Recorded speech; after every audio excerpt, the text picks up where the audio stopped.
Le damos la bienvenida a los que nos siguen a través de las redes sociales. Mi nombre es Isaí Hinojosa, soy maestro discipular de los ministerios Amor y Verdad.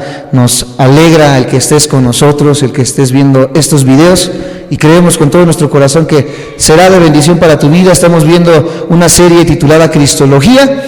El tema es la deidad de Cristo o Cristo como Dios. Así que comenzamos en esta hora con nuestro estudio. Vamos a volver a nuestra cita que estábamos leyendo la semana pasada en San Juan capítulo 1.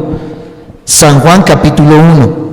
Esa es la cita que estuvimos abordando la semana pasada y que seguiremos abordando este día para poder terminar de desglosar lo que está en esta cita, que nos muestra tanto acerca de la deidad de Cristo Jesús, pero que ha sido desvirtuada, que ha sido aminorada, que ha sido achicada por muchas sectas a lo largo de tanto tiempo, pero que hoy en este estudio a profundidad en el idioma griego podemos analizar y ver cómo ciertamente Jesucristo es Dios.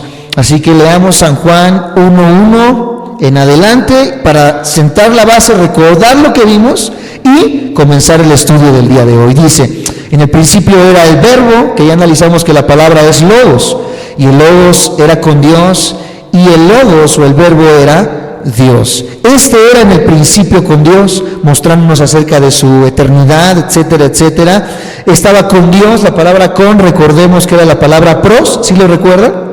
La palabra pros, que significa íntima unión. Y, versículo 3, todas las cosas por Él fueron hechas, y sin Él nada de lo que ha sido hecho fue hecho. Recordemos, amados santos de Dios, entonces, por qué Jesús dijo en San Juan 14:9.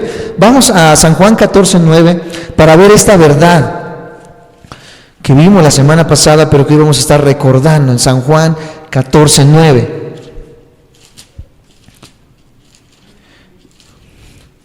San Juan 14:9 dice, cuando Jesús le habla a Felipe, Jesús le dijo: tanto tiempo hace que estoy con vosotros y no me has conocido, Felipe, en la instancia de que Felipe le pregunta: bueno, muéstranos al Padre. Y él le dice: el que me ha visto a mí ha visto al Padre. ¿Cómo pues dices tú, muéstranos al Padre? ¿Por qué Cristo se atreve a decir: yo soy la imagen visible del Padre, Felipe? Mira, si tú me has visto a mí, automáticamente has visto al Padre. Concluíamos la semana pasada entonces que los judíos, por esto es que quieren matar a Jesús, por esto es que lo crucifican, porque ellos no podían concebir que hubiera otro de la misma clase al igual que el Padre. Y es que no es que hubiera otro de la misma clase, es que es el mismo Dios manifestado en la personalidad de Cristo Jesús. En estos pasajes concluimos la semana pasada entonces que podemos ver 4 características de Jesús.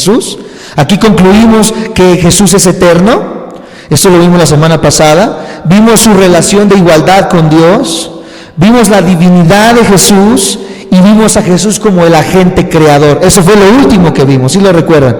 Jesús como el agente creador. Por tanto, Jesús en estos pasajes nos muestra que Él es creador de todas las cosas, número 1. Número 2, sustentador de todas las cosas. Número 3, supremo sobre todas las cosas. Y número 4, heredero de todas las cosas. ¿Qué ser hay en esta vida que tenga todas estas prerrogativas? Ninguno, solamente la persona de Cristo Jesús. Pero vamos ahora más adelante en San Juan capítulo 1 versículo 4 y 5 para seguir desglosando este versículo. San Juan capítulo 1 versículo 4 y 5. ¿Cómo continúa Jesús hablando aquí? O más bien, Juan escribiendo de Jesús. ¿Todo lo tenemos? Dice San Juan 1, versículo 4 y 5, dice de esta manera: en Él, ¿hablando de quién? De Jesús, hablando del Logos. En Él estaba, ¿qué cosa? La vida, y la vida era la luz de los hombres. Sin que lo pierdas, apártalo ahí con una de las tiritas que tiene tu Biblia, y vamos a Primera de Juan, capítulo 1, versículo 1.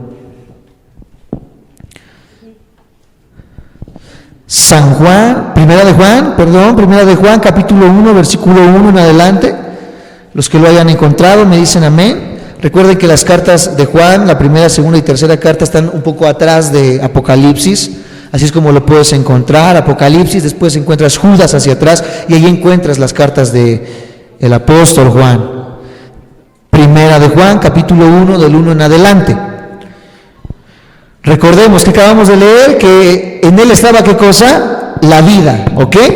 Hablando del verbo, de ese verbo que estuvo en el principio en la creación. ¿Me sigue? Para ir uniendo todos los hilos. Ese verbo que estaba en la creación, en él estaba la vida. Y aquí Juan lo vuelve a escribir en Primera de Juan 1, del 1 en adelante. Dice, lo que era desde el principio, lo que ya era desde el principio, lo que hemos oído, lo que hemos visto con nuestros ojos, lo que hemos contemplado y palpado en nuestras manos, tocante a qué cosa, vuelve a introducir al verbo, al logos, al verbo de qué, de vida, porque la vida fue manifestada y la hemos visto y testificamos y os anunciamos la vida eterna, la cual estaba con el Padre, la palabra pros, en una íntima unión, y se nos manifestó.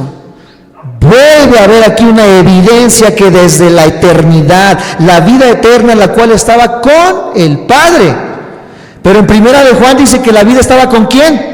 Con el Logos, con Cristo Jesús. Vemos que esta vida está de igual manera junto con el Padre como junto con el Hijo. La pregunta es esta: ¿qué es la vida? ¿A qué nos referimos como vida? Si le preguntamos a la gente, bueno, ¿tú qué crees que sea la vida? Alguno podrá decir, no, pues con estas lluvias nada más me deprimo, me siento triste. Yo creo que vida es estar en la playita, con un coco, ahí tomando agüita de coco, acostado, ¿verdad? En la arena, con una sombrillita. Eso sí es vida. Otros podrán decir, no, la vida es algo celular, la vida es cuando una célula está viva y se intercomunica con otra célula, etcétera, etcétera. Otros más profundos podrán decir, no, la vida es algo filosófico, es una mera idea, ¿verdad?, de una conciencia, etcétera, etcétera. Pero realmente, ¿qué es la vida? San Juan escribe de una manera profundísima, porque la vida fue manifestada en el versículo 2, y la hemos visto y testificamos, y os anunciamos la vida eterna, la cual estaba con el Padre, y se nos manifestó. Lo que hemos visto y oído, eso os anunciamos, para que también vosotros tengáis comunión con nosotros, y nuestra comunión verdaderamente es con el Padre y con su Hijo, Jesucristo. Juan nos dice que la vida no es algo solamente celular, no es algo solamente filosófico, no es una situación que puedas estar atravesando. La vida es una persona. Esa persona se llama Jesucristo, el Logos. ¿Cómo vas a hallar la verdadera vida? ¿Has visto a muchas personas que no han encontrado un propósito por el cual vivir? O que, por ejemplo, cuando los hijos crecen y se van, dicen, bueno, ahora ya para qué sigo viviendo. Ya los hijos se fueron, estoy yo con mi esposo nada más, con mi esposa nada más, estoy solo, estoy sola. Ya no hay nada más por qué vivir. La Biblia nos dice que no es tanto que haya algo por qué vivir, sino que esa misma vida está ¿en dónde? En nosotros. Por lo tanto, esta persona que tiene la vida en Cristo Jesús jamás va a carecer de propósito.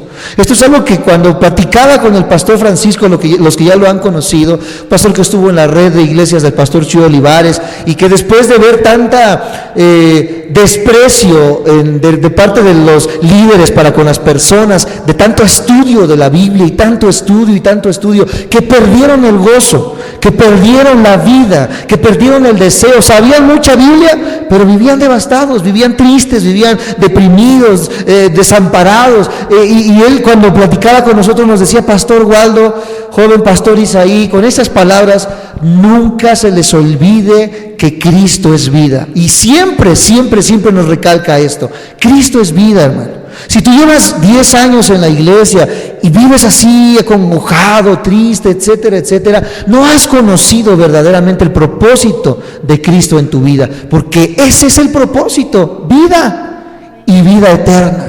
No solamente vida eterna es una vida sin pasar en el infierno. Vida es que tú tengas gozo, ánimo de enfrentar todos los días, que a pesar de que haya problemas, desilusiones, ¿por qué Pablo cuando era golpeado, cuando era arrastrado por predicar el evangelio, por qué él nunca dijo, no, yo así ya no juego?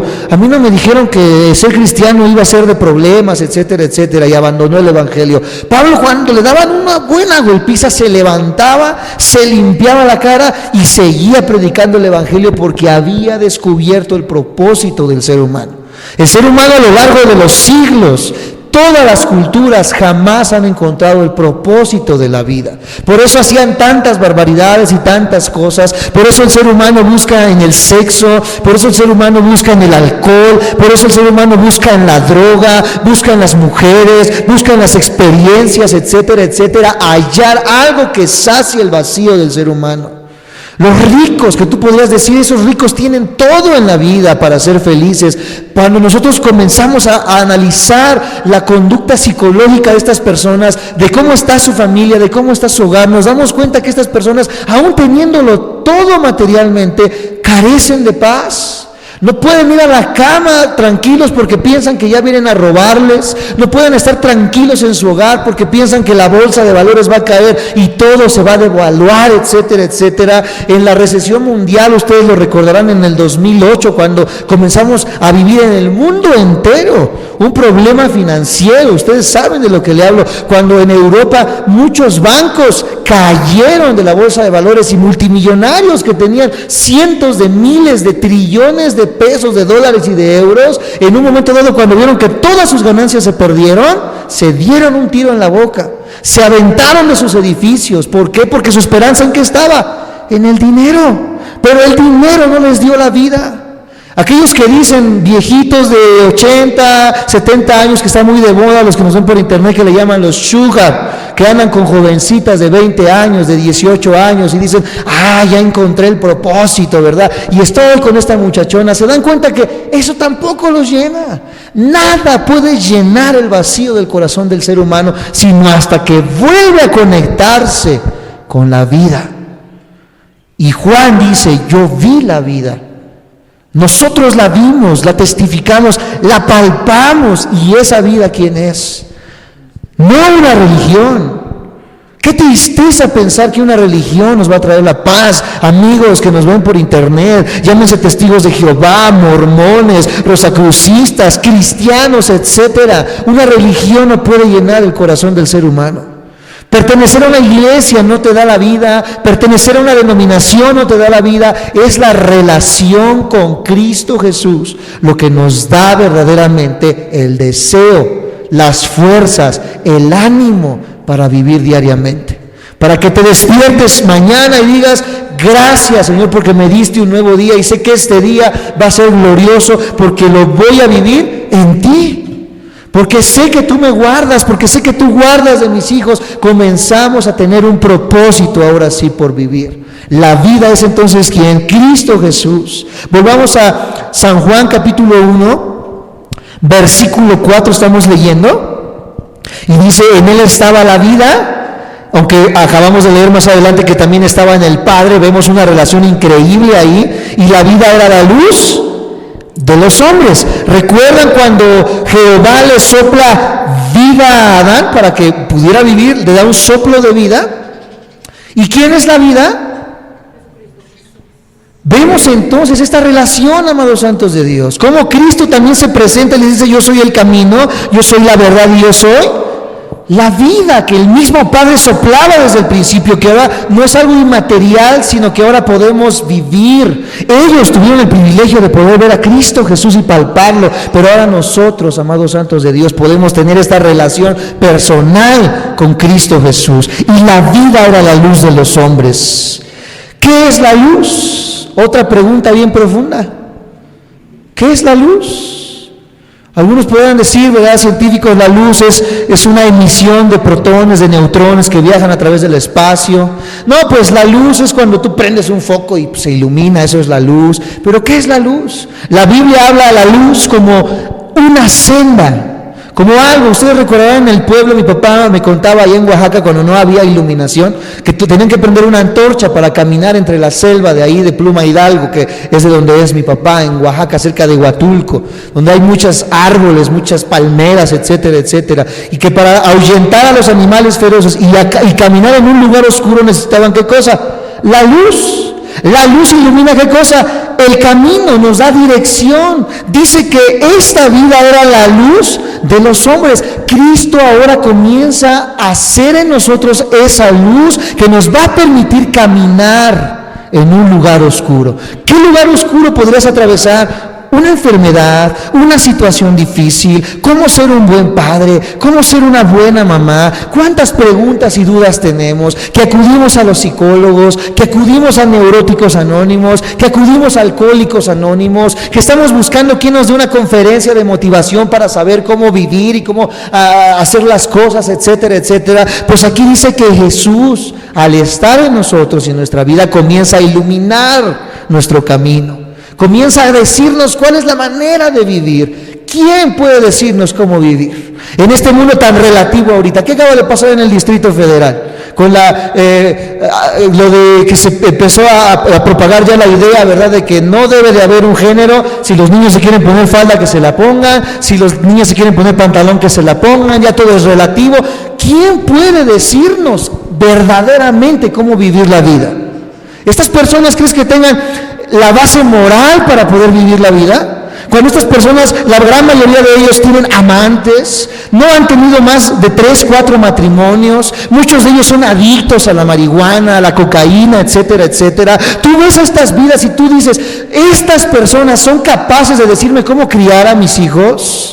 Cuando ni ellas mismas saben cómo vivir la vida y quieren anteponer leyes y decir así es como debe de ser, cuando ni ellos mismos han alcanzado el propósito de su vida. Pero la Biblia viene y nos dice verdades que a lo largo de cientos de años han servido a reyes, han servido a emperadores, han servido a tantas personas para iluminar el camino, para dirigir a naciones.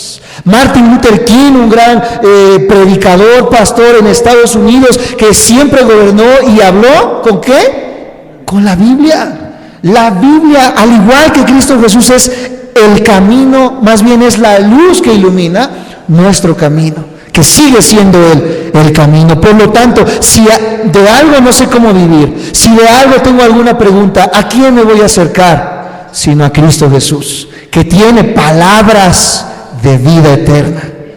Gloria a Dios por aquellas personas que vienen a la Biblia a escuchar el consejo, porque este consejo no cambia. ¿Qué leíamos la semana pasada? Mis palabras no cambian, son las mismas. Y ese consejo que dio Salomón hace 700, 800 años antes de Cristo sigue sirviendo al día de hoy, porque sus palabras no cambian. Pero ayer decían una cosa, hoy dicen que se use falda, mañana quién sabe qué van a decir, porque el ser humano es volátil, el ser humano es relativo, el ser humano cambia constantemente, pero Cristo y sus palabras no cambian, amados santos de Dios. Por lo tanto, hace bien que escuchemos sus palabras. Él era la vida estaba con el Padre y era la luz de los hombres. La luz en las tinieblas resplandece y las tinieblas no prevalecieron contra ella. ¿Sabes cuál es la palabra para luz en el original griego? Si quieres apuntarlo, la palabra luz en el vocablo griego es la palabra, se lo voy a decir antes de que lo apunten, es phos, pero se escribe PH, en vez de F, PH, y esa es la palabra phos en el griego. Ya de ahí escribes OS, phos, PHOS, phos. Una palabra que uses comúnmente y que relaciones con phos. ¿Alguien usa cerillitos en su casa? ¿O ya solamente usamos el encendedor? ¿O el encendido electrónico? Bueno, los que conocemos el cerillo, algunos lo llaman como fósforo. De ahí viene la palabra phos. Y la palabra phos es luz, ¿ok? Phos es luz. Y esta palabra phos no significa una luz que se ha encendido, sino que siempre ha estado encendida. La luz de Cristo siempre ha estado encendida. Por lo tanto, no pudo haber sido una creación, como dicen los testigos de Jehová, que comenzó en el momento en que María fecundó y dio a luz, sino que siempre la luz de Cristo ha estado, ¿qué? Encendida. Qué precioso es la palabra en el original. En griego la palabra habitó, vamos a ver más adelante.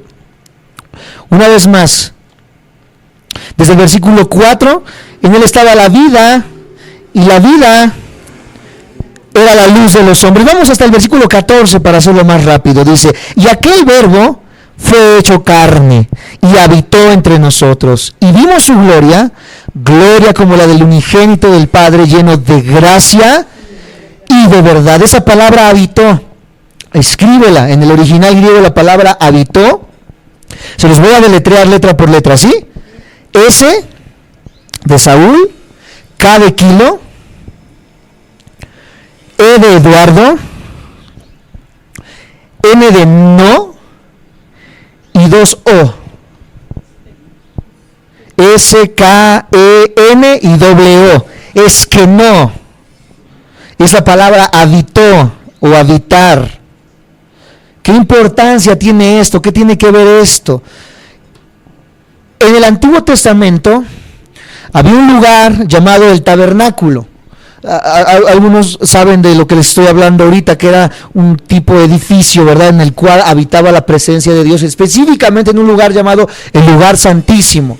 Ese lugar santísimo es la palabra esquene, para referirse al tabernáculo, ese lugar santísimo. Pero ahora en el Nuevo Testamento se usa la palabra habitó. ¿Por qué? Porque la Biblia nos dice que nosotros somos, ¿qué cosa? El templo del Espíritu Santo.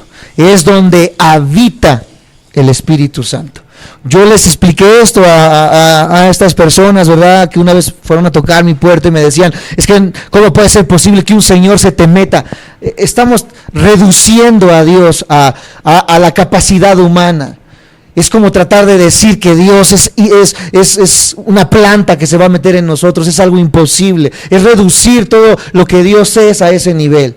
Pero es clara la enseñanza en que dice que Dios habita en nosotros. ¿Cómo lo hace? No podemos explicarlo a ciencia cierta, pero Él habita con nosotros. Porque la palabra es que no lo dice así. Y aquí la Biblia lo traduce de esa manera. Él habitó entre nosotros. Y al habitar entre nosotros vimos su gloria como el del unigénito del Padre, lleno de gracia y de verdad. Por eso en San Juan 2:19, acompáñenme por favor, San Juan 2:19, ahí donde estábamos, pero en el capítulo 2, versículo 19, dice de esta manera, respondió Jesús y les dijo, destruid este templo y en 3 días lo levantaré. ¿A quién se refería? Como templo. ¿De qué?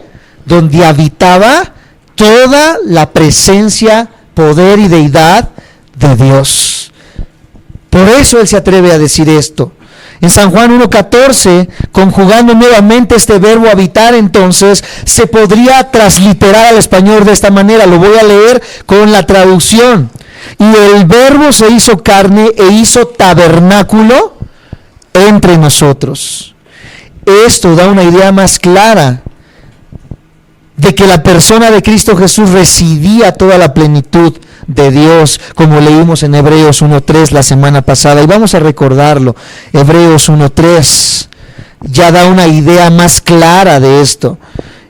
Si Él era el tabernáculo donde Dios habitó, Él como templo, dice el versículo 3 del capítulo 1 de Hebreos, el cual siendo el resplandor de su gloria y la imagen misma de su sustancia, y quien sustenta todas las cosas con la palabra de su poder, habiendo efectuado la purificación de nuestros pecados por medio de sí mismo, se sentó a la diestra de la majestad en las alturas. Es la única manera de explicar de cómo toda la deidad y el poder de Dios habitaron en Cristo Jesús, siendo Él, ¿qué cosa?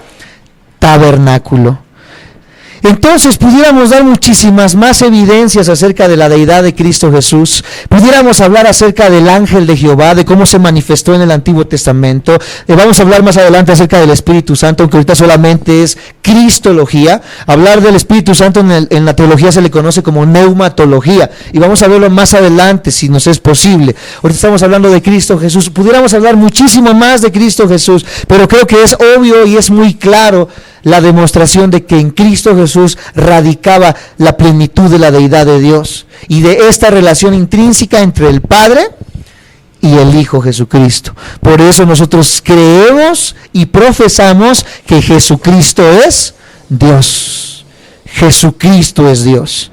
Vamos a pasar a una segunda instancia en esta hora y vamos a comenzar a ver ahora a Jesús como hombre. A Jesús como hombre. 5 minutos más para dar la introducción y terminar nuestra clase el día de hoy. Jesús como hombre, vamos a dar esta introducción. Ya vimos a Jesús como Dios, vamos a verlo ahora como hombre.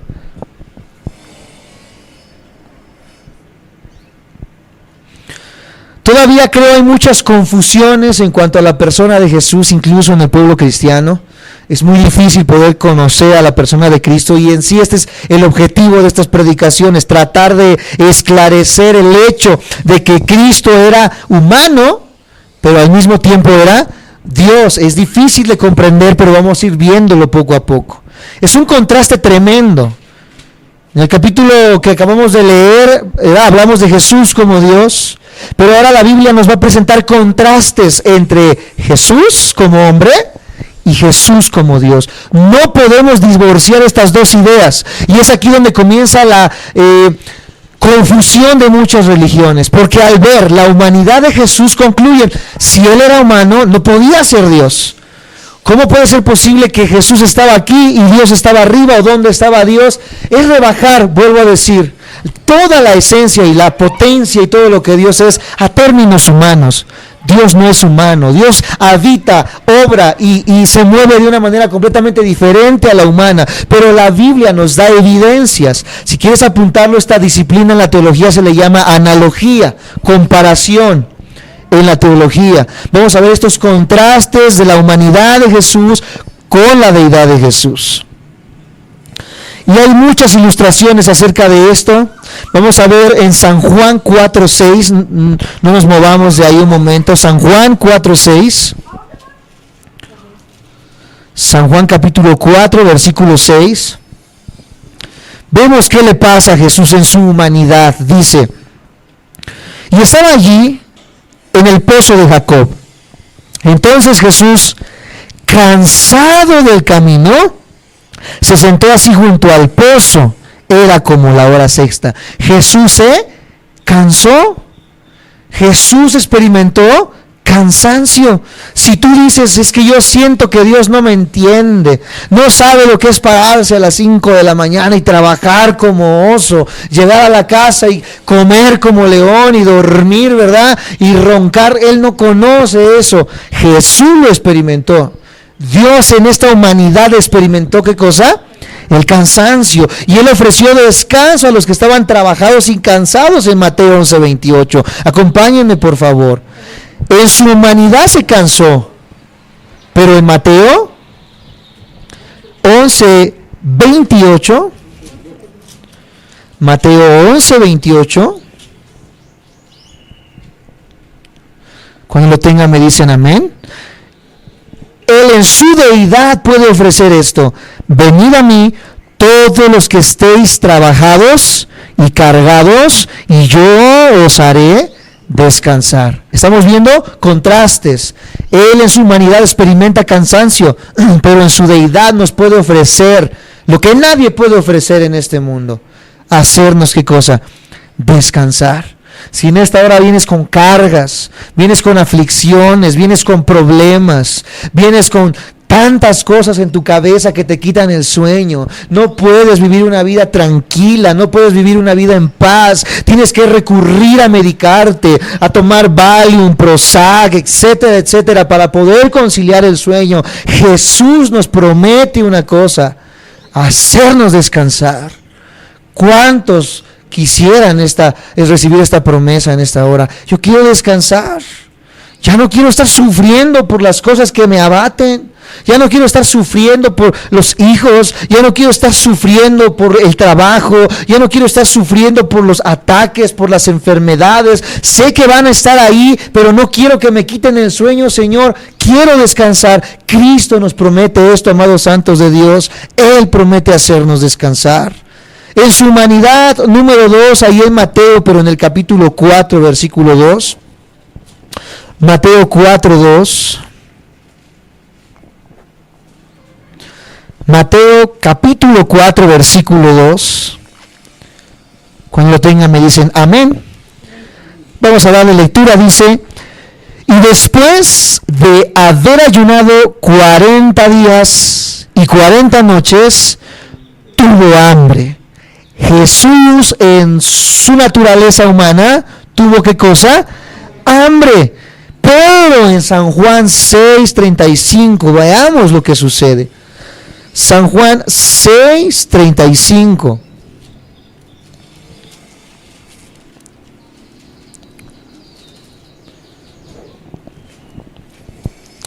¿Lo tenemos? San Juan 6:35.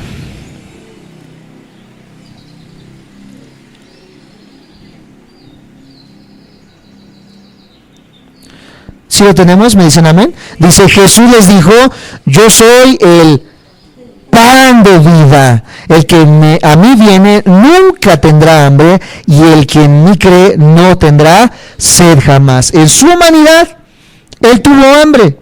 En su deidad, Él promete saciar nuestra hambre. Por supuesto que no se refiere a una hambre física, se refiere a una hambre espiritual, esta necesidad de la cual les estoy hablando que tiene el ser humano. Esta necesidad que nada puede llenar. Decían los estoicos griegos y los epicúreos, los descendientes de las ideas de Zenón con los cuales el apóstol Pablo habla en el Areópago. Dicen ellos que la manera de ser felices era alcanzar la felicidad de la manera que fuera, sea en excesos de sexo, de drogas. Los romanos tenían en sus coliseos vomitorios para que cuando la gente comiera y comiera y comiera y se hartara, fuera al vomitorio, vomitara y siguiera comiendo. O sea, el ser humano siempre busca ¿qué cosa? Excesos, porque quieren llenar ese vacío. ¿Qué hacen las drogas? Uno dice: yo puedo controlarlo y a ver, pruebo la marihuana, a ver a qué sabe. Y la primera vez, sientes que vuelas. Ves cómo se te hace para adelante y para atrás todo, ¿verdad? Y te sientes en la mera fiesta y en la mera pachanga, pero después ya no te sirve un churro, necesitas 2, 3, 4, no te sirve una cerveza, el hombre quiere 3, 4, 5 cervezas, 5 caballitos de tequila, etcétera, etcétera, porque el hombre no puede ser saciado. El hombre tiene un bochito y quiere un pointer, tiene el pointer y quiere un Mustang, tiene un Mustang y quiere algo más y más y más y más, porque no tienen llenadera, dice mi pueblo. No tenemos saciedad, no hay nada que pueda llenarnos, pero Cristo dice: yo puedo saciar esa hambre que hay en tu corazón. Yo puedo darte el contentamiento que tanto necesitas y tanto anhelas como ser humano. Yo puedo darte el privilegio de no tener hambre y sed jamás, de que te sientas lleno y pleno en Cristo Jesús. ¿Qué entendieron los católicos, la Iglesia Universal? Pues que Él era un pan, ¿verdad? Y pensaron que era como una concha o una dona que descendió del cielo, y por eso en la oficiación de la misa levantan una oblea y dicen: este es el cuerpo de Jesús, que dice que es oficiado y partido para los presentes y los muertos, etcétera, etcétera, que es la transmutación, que se convierte este pan en el cuerpo de Cristo. Pero esto no es a lo que se refiere Cristo Jesús, y esta enseñanza ni siquiera es bíblica. Cristo nos dijo que Él era el pan de vida, porque Él era lo que iba a saciar y llenar el hambre del vacío del ser humano en nuestro espíritu. Número 3, en San Juan 19:28, ahí donde estamos en San Juan, capítulo 19. Es como si dijéramos: Jesús también dijo: yo soy la puerta. Entonces, ¿qué vamos a hacer? ¿Puertas en la iglesia para que la gente pase por ellas? San Juan 14. ¿Sí dije 14? No, ¿verdad? 19, es cierto. San Juan 19. Eso, sí están bien metidos en el tema. 19, versículo 28. San Juan 19:28, cuando lo tengan me dicen amén. Dice, después de esto, sabiendo Jesús que ya todo estaba consumado, dijo, para que la escritura se cumpliese, tengo sed. Jesús tuvo sed. Ya vimos que se cansó, ya vimos que tuvo hambre, ya vimos que tuvo sed, pero ahí mismo en San Juan, en el capítulo 7, versículo 37, ¿qué nos encontramos en su deidad? San Juan 7:37.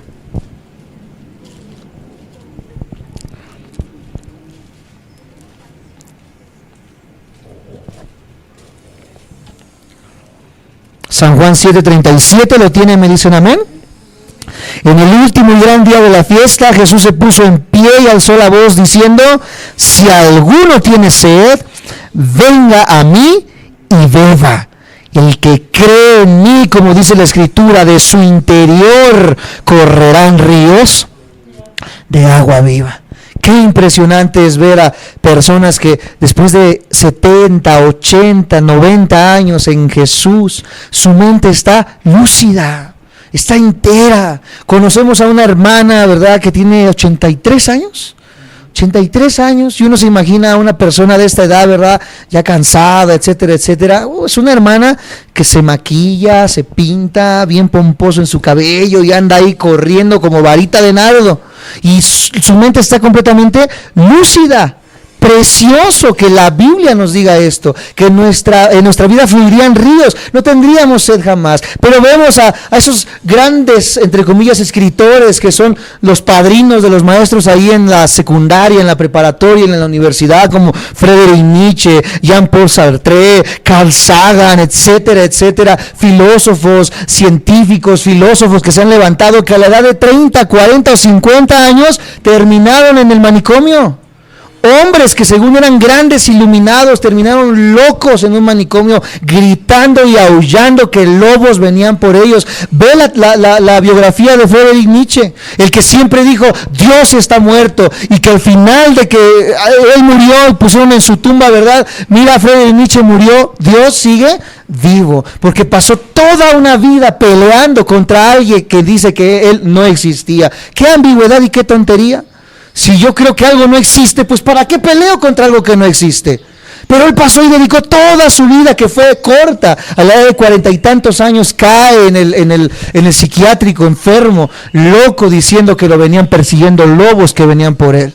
Pero estos grandes hombres, como R.C. Sproul, que hace poco falleció ya a una edad avanzada y que todavía predicando él, ya en sus últimos días todavía con oxígeno, pero él lúcido de su mente, lleno de vitalidad en sus ojos, como una antorcha que brillaba, porque se veía la pasión en los últimos días, de que él aún en sus últimos días seguía predicando el Evangelio de Cristo. Su vida reflejaba esta vida en Cristo Jesús. ¿Y cuántos jóvenes hoy en día a los 20, 25 años ya están arrastrando la cobija diciendo que ya no quieren vivir, que ya no aguantan, que la vida es difícil? Amados santos de Dios, si alguno está con sed, si alguno está cansado de la vida, vengamos a Jesús, y Él promete hacernos descansar, y Él promete saciar nuestra sed.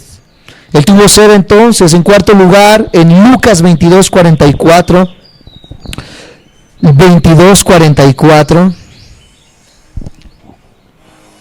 ahí estás en Juan, ve un poquito atrás, ahí encuentras Lucas 22, versículo 44.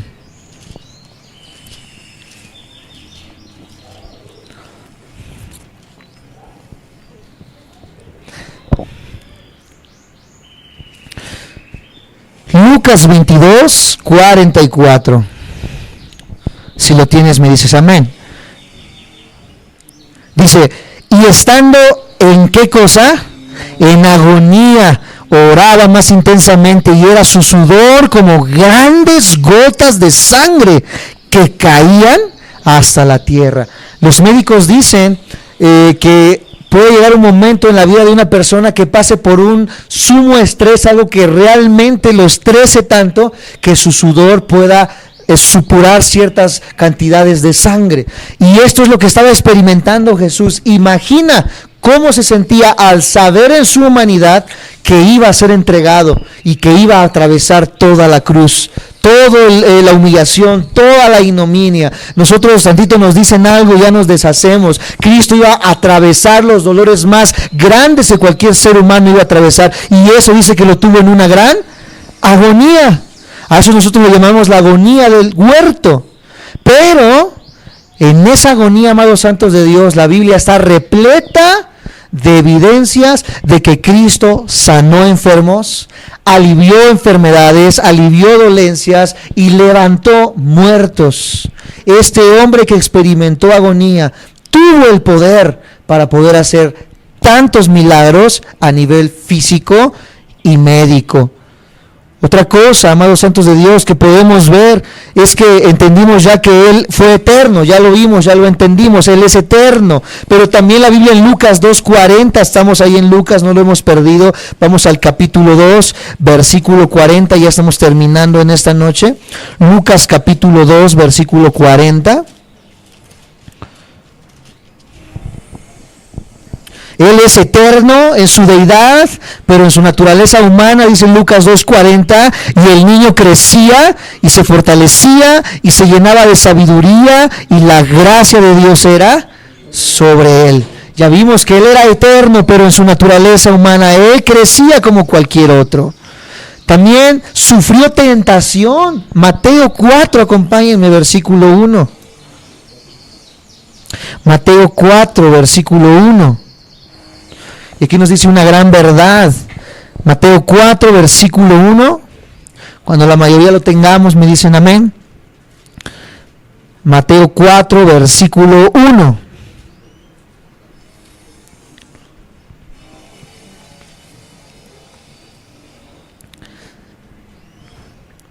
Dice de esta manera: entonces Jesús fue llevado por el Espíritu al desierto para ser tentado.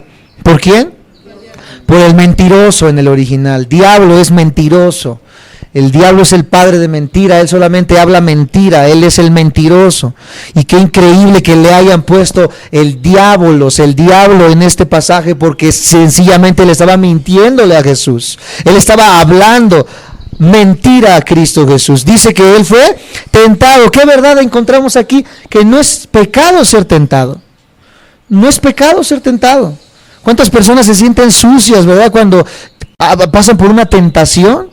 Uno de los grandes hombres que fueron precursores en la vida del pastor Alducin fue un hombre llamado Billy Graham.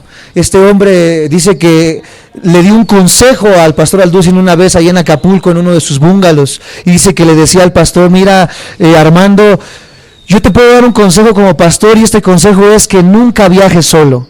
Siempre que vayas a viajar a algún país, a algún estado donde inviten a predicar, trata de ir o con un pastor, o con tu esposa, o con algún hijo, pero nunca viajes solo. ¿Por qué? Porque contaba Billy Graham que una vez él fue a predicar a Europa, y allí en Europa dice que en el lugar donde lo hospedaron, había afuera, justo abajito, estaba así cerquitas del lugar, había un prostíbulo de francesas. Dice que eran chicas sumamente hermosas. ¿Y qué persona de los que estamos aquí, o de los hombres que nos ven por internet, nunca ha visto a una mujer para decir qué bonita está? Todos nosotros, y el que diga que no es un mentiroso. ¿Por qué? Porque está en nuestra naturaleza. Y dice que él estaba allí a cientos de kilómetros, de miles de kilómetros de casa, Billy Graham, y dice que en su mente comenzó a pasar cosas, como diciendo: bájate y ve con estas chicas, no está tu esposa, no está nadie que te pueda ver, ¿quién va a saber que te vas a aventar una canita al aire, como dice el mundo? ¿Quién lo va a saber? Eso es ser, ¿qué cosa? Tentado. Si no estamos bien orados, si no estamos bien leídos de la palabra de Dios, dice Billy Graham, por supuesto que hubiera caído. Pero ¿qué hizo? Yo hice lo que José hizo, el de Egipto. ¿Lo recuerdan cuando la mujer esta lo quería apañar para que anduviera con él? Dice que él hizo lo que hizo: él agarró la llave de la recámara y la aventó, dice, por la ventana, para no poder ir por allá. Tenía que aventarse un brinco como de 3 pisos para irse al prostíbulo, porque tanta fue su deseo, ¿verdad?, en su corazón de la tentación en su vida, que él prefirió aventar la llave y encerrarse en la recámara. ¿Por qué? Porque la tentación en la vida de un ser humano puede ser tremendísima. Pero ser tentado no es pecado, amados santos de Dios. Cristo fue tentado y nosotros seremos tentados en algún momento dado. Por eso tenemos que estar sujetos de Cristo Jesús.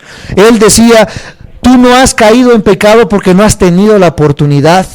Porque en el momento en que tengas la oportunidad, sí o sí el ser humano o nuestra naturaleza nos lleva a caer en esos pecados y en esas tentaciones. Pero Cristo fue tentado, para resumir, pero Él no experimentó el pecado. Como Dios no podía ser tentado, dice en el Antiguo Testamento, pero Él en su humanidad sí fue tentado.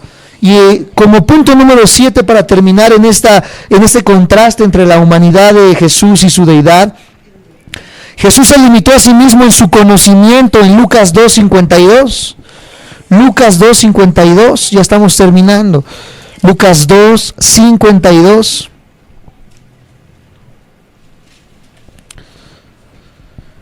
Cuidémonos de las tentaciones.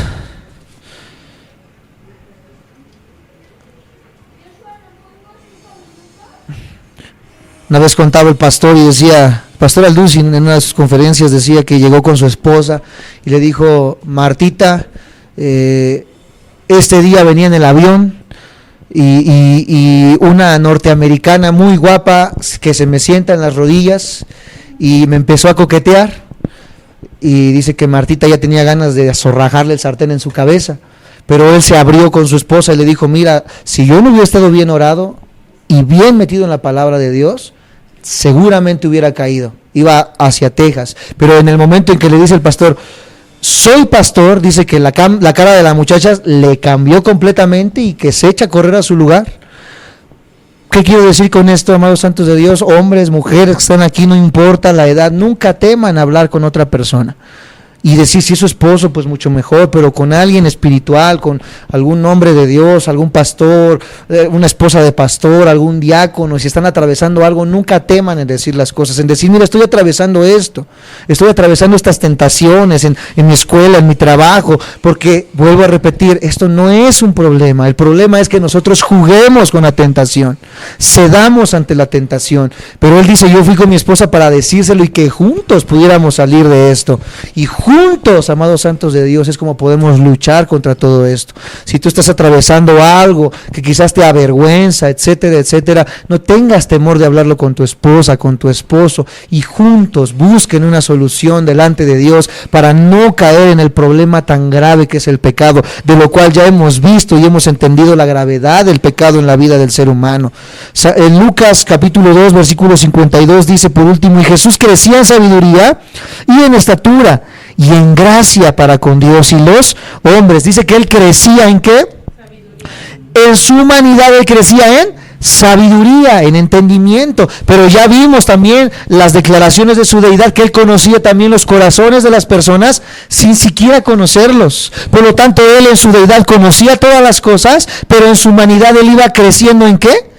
En sabiduría. Vamos a concluir en esta noche entonces así. Lo primero que se debe aclarar es que Jesús es el nombre de la segunda persona de la Trinidad después de que Él se encarna, pero Él ya existía.